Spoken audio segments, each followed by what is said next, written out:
영국이 낳은 세계적인 영화 제작업자인 아서 랭크는 사업에 대한 고민과 걱정, 그리고 미래에 대한 이 불확실성 때문에 늘 근심과 걱정, 염려에 쌓여서 그렇게 하루하루를 보내고 있었습니다.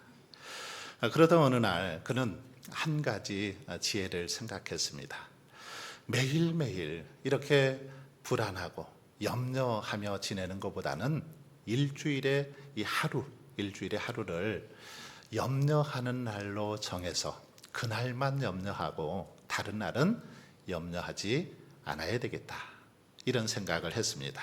그래서 고민 끝에 일주일의 하루, 언제가 염려하는 날을 정했으면 좋을까 생각하다가 중간인 수요일을 염려하는 날로 그렇게 정했습니다. 그래서 그날은 미리 염려 상자를 이렇게 만들어서 일주일 동안 염려거리가 생길 때마다 그 내용을 적어서, 날짜를 적어서 염려 상자에 집어 넣었습니다.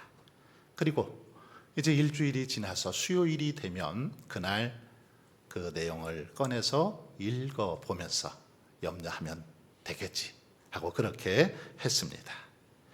그렇게 해서 이제 염려거리를 하나하나 적어서 넣었다가 드디어 한 주가 돼서 염려 상자를 열었습니다. 열어서 꺼내서 하나하나 읽어보게 되는데, 일주일 전에는, 불과 며칠 전에는 굉장히 자신의 마음속에 염려거리, 근심거리로 작용하던 그것들이 단지 며칠밖에 지나지 않았는데 가만 보니까 전혀 심각하지 않은 문제더라는 것입니다. 일주일 전만 해도 되게 심각한 염려거리였는데, 근심거리였는데 한 주가 지나고 꺼내보니까 아무 염려거리가 되지 않더라는 것입니다. 여러분, 그렇습니다. 어떤 염려가 당시에는 굉장히 우리의 삶에 심각하게 그렇게 생각되어질 때가 있습니다. 그런데 단지 며칠만 지나도 아무 염려거리가 되지 않는 경우들이 많이 있습니다. 그런데도 많은 사람들은 어떻습니까? 지나친 염려, 근심, 걱정에 사로잡혀서 그렇게 하루하루 살아갈 때가 많이 있습니다. 한 통계에 의하면 2차 대전 때 총에 맞아서 죽은 사람이 35만 명 정도라고 합니다. 그런데 이 전쟁으로 인한 불안과 염려, 근심, 걱정, 스트레스로 인해서 죽은 사람은 무려 100만 명이 넘었다라고 그런 통계가 있습니다. 정신의학자들은 고혈압이나 저혈압, 류마티스, 또 신장염, 관절염, 신경통, 또는 위장병, 현대인들의 여러 질병들, 이 질병의 70% 이상이 근심과 걱정, 심한 스트레스 때문에 온다라고 그렇게 말하고 있습니다. 티베트 속담에 보면 이런 속담이 있습니다. 해결될 문제라면 걱정할 필요가 없고, 해결이 안 될 문제라면 걱정해도 소용이 없다, 이런 말이 있습니다. 무슨 말입니까? 걱정할 필요가 없다라는 것이죠. 해결될 문제는 걱정할 필요가 없죠. 또 해결이 안 될 문제 걱정해도 소용이 없습니다. 그러니 걱정하지 말라는 것입니다. 그럼에도 불구하고 사람들은 여전히 크고 작은 문제로 인해서 염려하고 근심합니다. 건강에 대한 염려, 또는 어떤 일에 대한 염려, 그리고 자녀들에 대한 염려, 물질에 대한 염려, 하루하루 이 염려거리를 마음에 그렇게 품고 살아가더라는 것입니다. 그런데 예수님은 이러한 걱정과 염려를 성경에 보면 단순한 마음의 문제로 그렇게 보지 않으시고 이것을 믿음의 문제로 보고 있는 걸 볼 수 있습니다. 우리가 하는 모든 염려, 믿음의 문제라는 것입니다. 즉 우리가 염려하고 걱정하는 이유는 단지 상황이 어렵기 때문이 아니라 누가 내 삶의 주인이신가를 분명히 하지 않기 때문에 오는 문제라는 것입니다. 내 삶의 주인이 누구인지를 분명히 하지 못하기 때문에 이런 염려, 근심에 쌓이게 되더라는 거죠. 그래서 예수님은 염려의 뿌리를 드러내시기 위해서 먼저 주인의 문제를 다루고 있는 걸 볼 수 있습니다.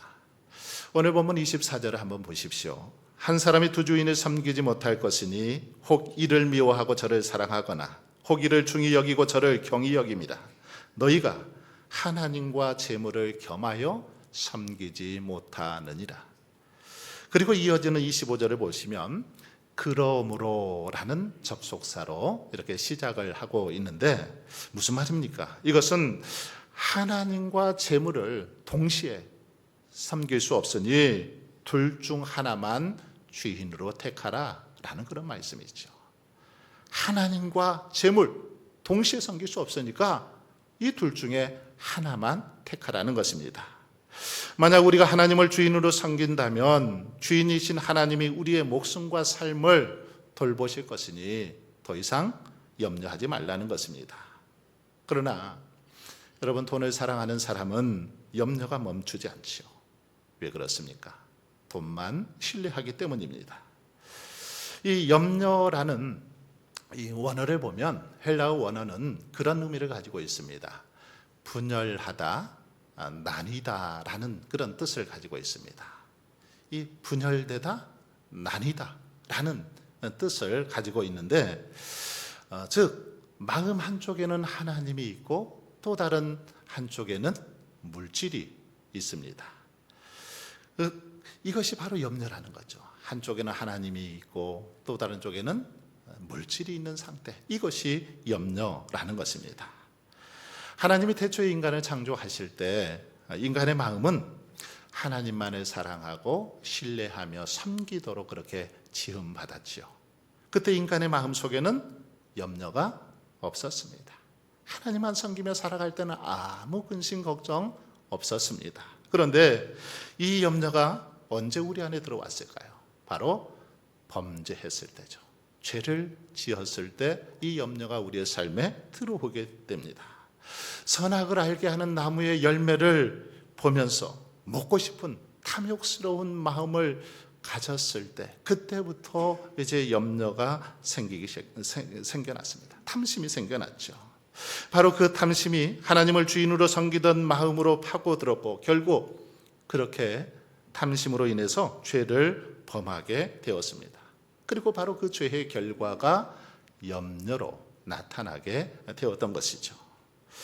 자신의 죄가 드러날 것에 대한 염려, 또는 상대가 나를 받아들이지 못할 것에 대한 염려, 먹고 살 것에 대한 염려, 그리고 남보다 못한 것에 대한 염려가 그 인생을 지배하기 시작한 것입니다.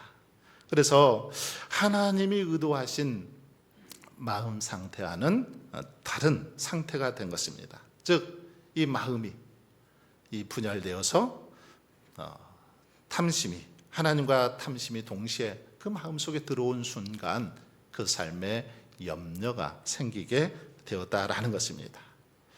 여러분, 이런 의미에서 볼 때 염려는 단순한 기질이 아니라 기질이나 상황의 문제가 아니라 근본적으로 믿음의 문제인 것을 볼 수 있습니다. 믿음의 문제라는 것이죠. 그래서 성경은 믿는 이들에게 그토록 뭐라고 말합니까? 염려하지 말라고 명하고 있는 것이요.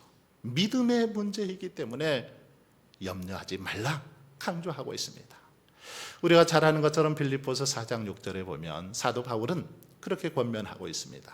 아무것도 염려하지 말고, 아무것도 염려하지 말고 오직 모든 일에 기도와 간구로 너희 구할 것을 감사함으로 하나님께 아뢰라, 이렇게 우리에게 명하고 있는 걸 볼 수 있습니다. 이처럼 염려는 하나님과 탐심 사이에서 믿음을 가르는 문제요, 우리의 마음속에 무엇이 자리하고 있는지를 증명하는 것이 바로 염려라는 것입니다. 여러분, 그렇다면 우리를 염려로 이끄는 탐심의 가장 대표적인 거 무엇일까요? 바로 그것은 돈, 물질입니다. 우리를 염려로 이끄는 탐심의 가장 대표적인 것, 돈이죠. 물질입니다. 물론 돈 자체가 나쁜 것은 아닙니다. 이 돈은 선하지도 악하지도 않습니다. 사도 바울도 돈을 사랑함이 일만하게 뿌리라고 했지 돈 자체를 악하다고 그렇게 말하지 않았습니다.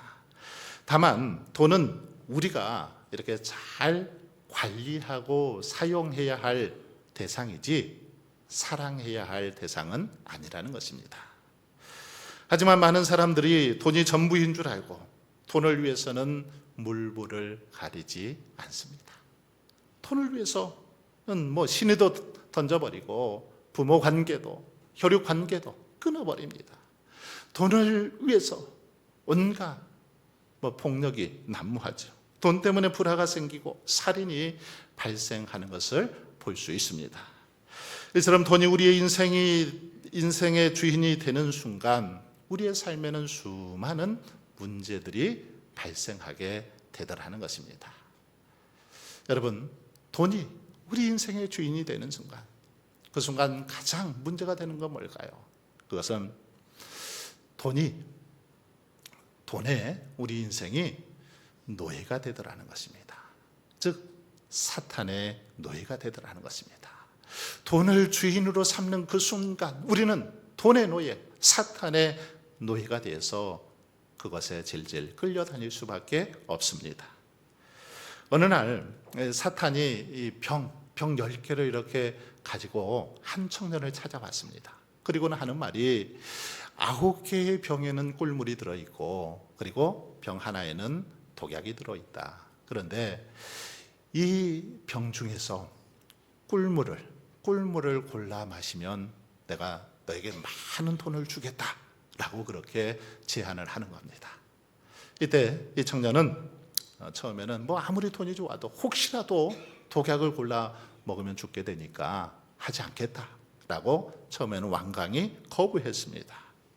하지만 사탄은 계속 유혹하죠. 이 10개 중에 1개인데 한번 해봐. 괜찮다.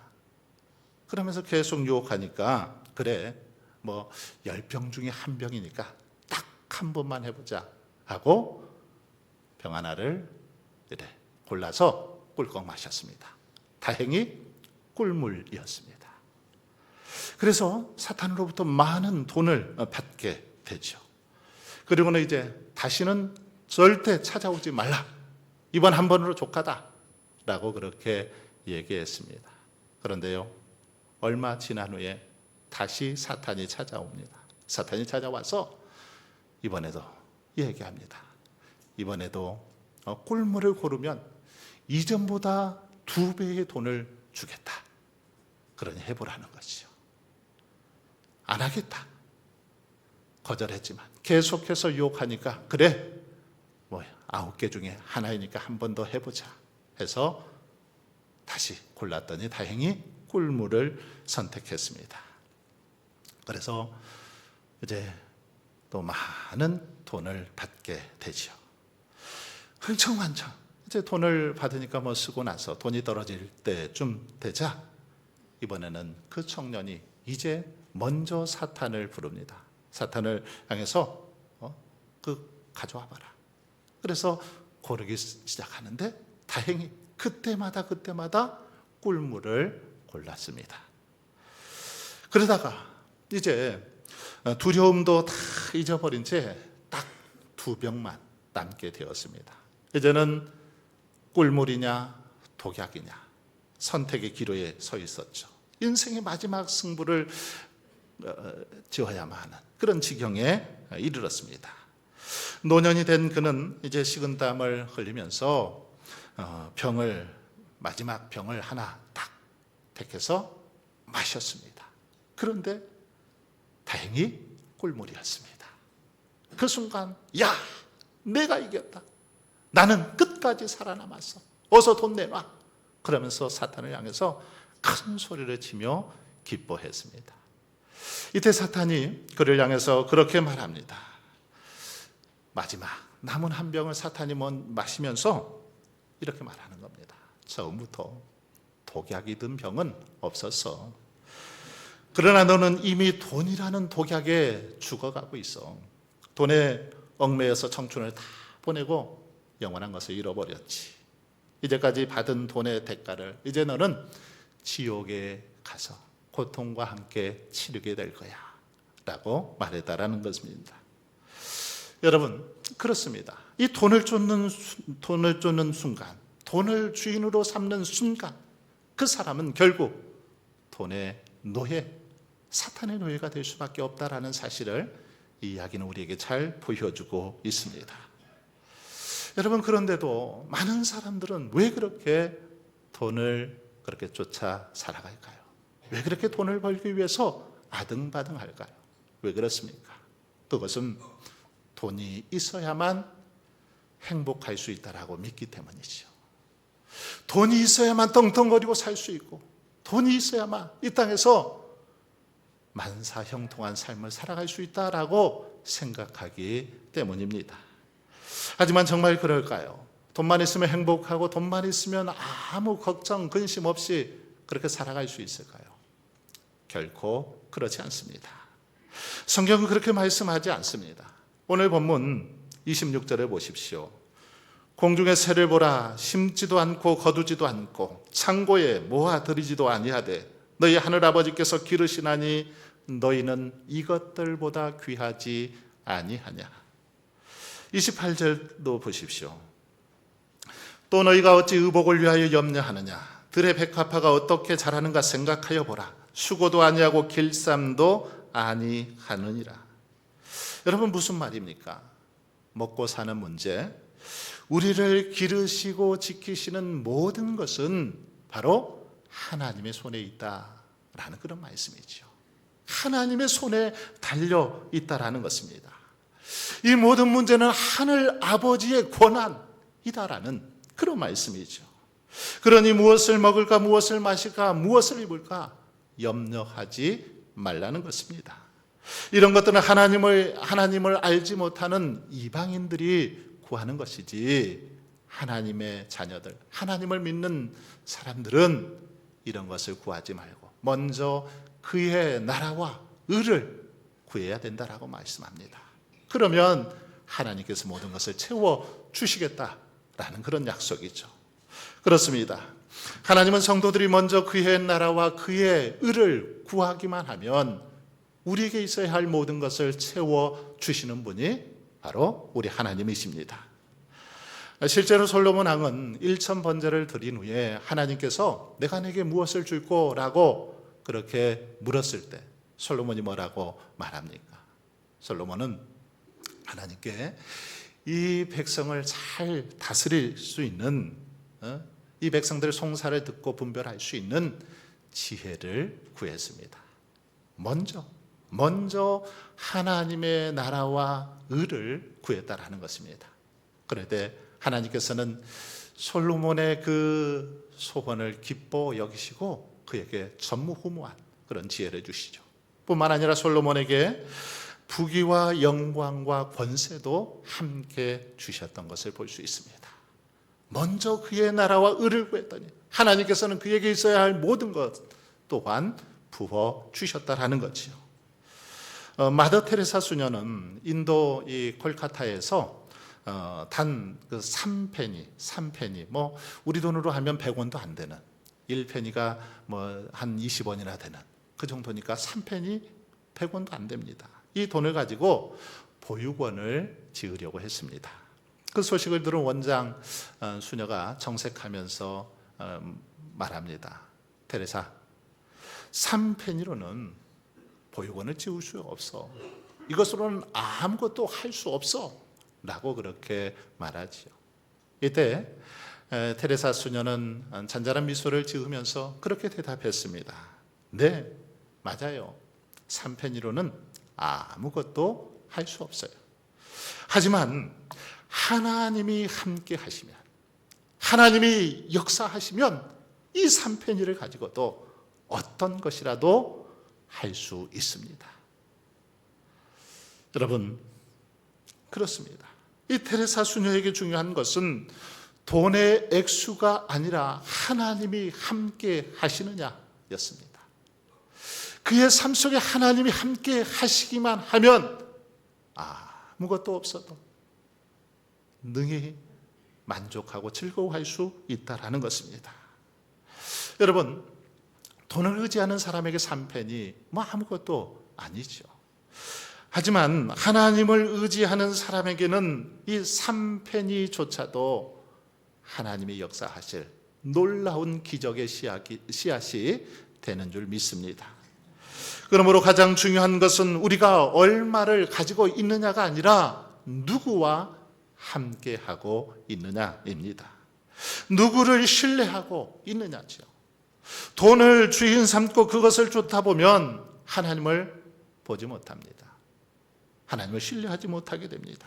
재물이 우상이 되고 돈의 노예가 될 수밖에 없습니다. 그러나 하나님을 먼저 바라보는 자에게는, 하나님을 의지하는 자에게는 재물이 장애물이 되지 않습니다. 그러므로 여러분, 저와 여러분 재물에 소망을 두지 말고 우리 하나님께 소망을 두며 살아갈 수 있길 바랍니다. 재물을 주인으로 삼지 말고 하나님을 주인으로 삼고 살아갈 수 있기를 바랍니다. 특히 가난하고 어려운 때일수록 우리는 돈의 유혹을 경계하고 조심해야 합니다. 돈 앞에 무릎 꿇는 노예가 되어서는 안 되죠. 돈을 관리하고 다스리는 사람이 될지언정 돈의 지배를 받아서는 안 된다라는 것입니다. 여러분, 물질은 살아가는데 반드시 필요하죠. 뭐 이 땅에서 물질을 통해서 이렇게 모든 것을 구매하고 또 이렇게 이용하기 때문에 물질은 반드시 필요합니다. 그러기에 하나님은 어쩌면 우리 인간들이 이 땅에서 생존할 수 있도록 필요한 물질들을 충분히 우리에게 허락해 주셨습니다. 그러나 일부의 어쩌면 과도한 일부의 사람들이 아주 과도하게 이 물질에 집착하고 또 독점을 하다 보니까 한쪽에서는 기아와 빈곤으로 시달리게 되는 그런 결과가 초래되게 되었습니다. 물질 만능주의에 사로잡혀 살아가다 보니 여러 가지 많은 문제들이 이 땅에 발생하게 되었다라는 것입니다. 여러분, 재물은 정말 이상한 그런 속성을 가지고 있습니다. 그래서 부유함이 축복이기보다는 오히려 이것이 많은 문제를 야기시킬 때가 많이 있습니다. 물질을 많이 가지고 있는 사람들, 이것이 축복이기보다는 이것 때문에 더 많은 어려움을 겪는 경우들 우리 주변에서 많이 보게 됩니다. 때문에 돈이 자신의 우상이 되지 않을 만큼만 가지고 그 안에서 자족하며 살아갈 수 있는 것, 이것이 진정한 부요함이요 축복 아니겠습니까? 그래서 성경은 우리에게 정말 가난하지도 부하지도 않을 정말 적당한 그런 물질을 구할 것을 말씀하고 있지 않습니까? 그러므로 저와 여러분은 돈과 하나님 사이에서 갈팡질팡하지 말고 모든 만물의 주인 되시는 하나님을 주인 삼고 하나님을 신뢰하고 의지하며 살아갈 수 있기를 바랍니다. 사랑하는 성도 여러분, 오늘 말씀을 통해서 우리는 중요한 영적 교훈을 깨닫게 됩니다. 염려와 걱정, 이것은 단순한 마음의 문제가 아니라 주인이 누구인가의 문제라는 것입니다. 주인이 누구인가? 누구를 주인으로 삼고 살아가느냐의 문제라는 것입니다. 즉 우리 마음이 하나님께 온전히 붙들려 있으면 근심, 걱정, 염려는 사라지지만 하나님과 돈 사이에서 우리의 마음이 나누어지는 순간 우리 마음 속에는 근심과 걱정이 가득할 수밖에 없다라는 것입니다. 여러분, 왜 우리의 삶에 염려가 생기고 두려움이 멈추지 않습니까? 하나님이 아닌 돈이나 재물을 주인으로 삼기 때문이죠. 그러나 주님은 오늘 본문 말씀을 통해서 분명하게 우리에게 말씀하십니다. 하나님과 재물을 겸하여 섬기지 못하느니라. 하나님과 재물을 겸하여 같이 섬길 수 없다라고 분명하게 말씀하고 있습니다. 그렇습니다. 돈은 우리의 좋은 종이 될 수는 있지만 절대로 우리의 주인이 될 수는 없습니다. 돈을 주인 삼으면 결국 걱정이 주인 되고 탐욕이 주인이 되고 두려움이 주인이 되고 삶 전체가 흔들리게 되는 것이죠. 하지만 하나님을 주인 삼는 그 순간 우리의 삶은 다시 제자리를 찾습니다. 하나님이 책임져 주시고 인도해 주시고 이끌어 주시기 때문입니다. 그래서 하나님을 주인으로 모신 사람은 물질이 적어도 감사합니다. 물질이 없어도 평안하고 두려움 속에서도 흔들리지 않습니다. 왜냐하면 그의 삶의 근거가 돈이 아니라 하나님이기 때문이죠. 하나님만 계시면 그래서 어떤 상황 속에서도 기뻐하고 즐거워하고 감사할 수 있는 것입니다. 그러므로 저와 여러분이 무너진 자리에서 다시 일어서기를 원하신다면 여러분 이 시간 믿음의 결단을 하실 수 있기를 바랍니다. 돈이 아니라 하나님을 선택하십시오. 돈이 아니라 하나님을 주인으로 삼으십시오. 물질이 아니라 하나님 나라를 먼저 구하고 염려가 아니라 믿음을 선택할 수 있기를 바랍니다. 그리고 매일매일의 삶 속에서 그렇게 고백했으면 좋겠습니다. 하나님 한 분이면 충분합니다. 하나님 한 분이면 족합니다. 라고 그렇게 담대히 고백할 수 있기를 바랍니다. 그래야 믿음으로 다시 일어서서 날마다 우리 하나님께서 먹이시고 입히시고 채워주심을 온전히 맛보고 누리며 살아가는 저와 여러분 모두가 되실 수 있길 주님의 이름으로 축원합니다.